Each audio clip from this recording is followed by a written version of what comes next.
राजभर सोच रहे थे सपा को घेर कर जाल बिछा लेंगे, लेकिन शिवपाल ने तो राजभर की खाट खड़ी कर दी। राजभर और शिवपाल के बीच ऐसी लड़ाई हो रही, अब बीजेपी तो दूर है, राजभर की साख भी डूब जाएगी। घोसी नहीं जिता पाए राजभर तो मंत्री पद भी जाएगा। शिवपाल बोले, दलाली वालों का कोई भरोसा नहीं। घोसी उपचुनाव का दाव है और राजभर चले थे सपा को ही घेरने। राजभर की हेकड़ी कब और कैसे निकालनी है, ये शिवपाल यादव से बेहतर कौन जानता है। पहले शिवपाल यादव ने सदन में योगी के सामने राजभर की औकात दिखा दी और फिर अब सियासी मंच पर औलादी बनकर टूट पड़े। राजभर की नैया पार होने का कोई चांस ही नहीं बनता, क्योंकि शिवपाल यादव के जुबानी तीर अब रुक नहीं रहे हैं। जब से राजभर ने बीजेपी का दामन थामा, तब से राजभर गली गली में तांडव कर रहे हैं और समाजवादी पार्टी को कोसे पड़े हैं। राजभर सोच रहे हैं कि मौका निकालकर वो अपनी लीला दिखाएंगे, लेकिन क्या पता था ये लीला अब खत्म हो जाएगी, क्योंकि सामने दशहरा आने वाला है। लूडो की तरह राजभर जिस तरह से इधर उधर गोटी मार रहे हैं, ऐसा लगता है कि राजनीति के पिच पर राजभर को स्टॉप मिलने वाला ही नहीं। डग्गा मार गाड़ी बनकर राजभर राजनीति का इतिहास लिखने चले हैं। ये नहीं पता था कि शिवपाल यादव उनकी पूरी हिस्ट्री बिगाड़ने वाले हैं। यूपी में इस समय उपचुनाव का बिगुल है। सारी की सारी पार्टी घोसी में डेरा डाल रखी है। राजभर भी अपनी साख बचाने के लिए घोसी में तंबू गाड़े पड़े हैं, लेकिन शिवपाल यादव जिस तरह से सियासी हवा को तूल दे रहे हैं, उससे साफ हो गया है कि राजभर का तंबू और ज्यादा दिनों तक टिकने वाला नहीं। शिवपाल यादव ने राजभर पर करारा वार किया और बताया कि राजभर राजनीति नहीं बल्कि दलाली करते हैं।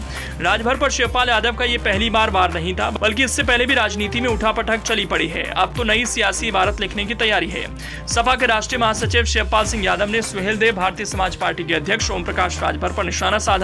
शिवपाल यादव ने कहा कि उनके जैसे नेता चुनाव जीतकर दलाली करते हैं। राजभर पर शिवपाल यादव शुरू से ही टेढ़ी नजर बनाए हुए हैं। जब से राजभर ने बीजेपी से गठबंधन किया, ऐसे में दोनों नेताओं के बीच सियासी संग्राम पुराना है, लेकिन अब जैसे जैसे उपचुनाव परवान पर चढ़ रहा है, वैसे वैसे सियासी महाभारत तेज है। शिवपाल यादव यही नहीं रुके, एक एक कर बारी बारी से राजभर की पोल खोलते गए। शिवपाल यादव ने कहा कि राजभर समाज के लोगों से हम कहेंगे, जो यहाँ चुनकर आते हैं वो वहाँ पर दलाली करते हैं, इन पर भरोसा नहीं करना चाहिए। जब यादव को राजभर के उस बयान की याद दिलाई गई जिसमें उन्होंने दावा किया कि अखिलेश यादव कभी मुख्यमंत्री नहीं बन पाएंगे, इस मुद्दे पर शिवपाल यादव ने राजभर को संदेश दे दिया कि ये ऐसी ही बात करते हैं, इनकी किसी बात का कोई ठिकाना नहीं। प्रधानमंत्री और गृह मंत्री के बारे में कुछ दिनों पहले क्या बोल रहे थे। राजभर पर शिवपाल यादव ने ये सबसे बड़ी बात कही। शिवपाल यादव के इस बयान के बाद से सियासत तेज है। ओपी राजभर और सपा के बीच इस तरह जंग हो रही है, ऐसा लगता है बीजेपी सपा नहीं बल्कि उपचुनाव अखिलेश और राजभर का हो गया। हालांकि शिवपाल यादव का यह बयान राजभर के लिए किसी चुनौती से कम नहीं। पिछले कुछ सालों में राजभर ने इस तरह से अपने वजूद को धोया है कि किनारे लगना तो तय है। फिलहाल देखना होगा यूपी की सियासत और कितने रंग लेती है, क्योंकि राजनीति में सिर्फ एक दल का किस्सा हो ये जरूरी नहीं। राजभर को अखिलेश ही नहीं बल्कि रामगोपाल यादव और शिवपाल यादव का भी सामना करना पड़ेगा।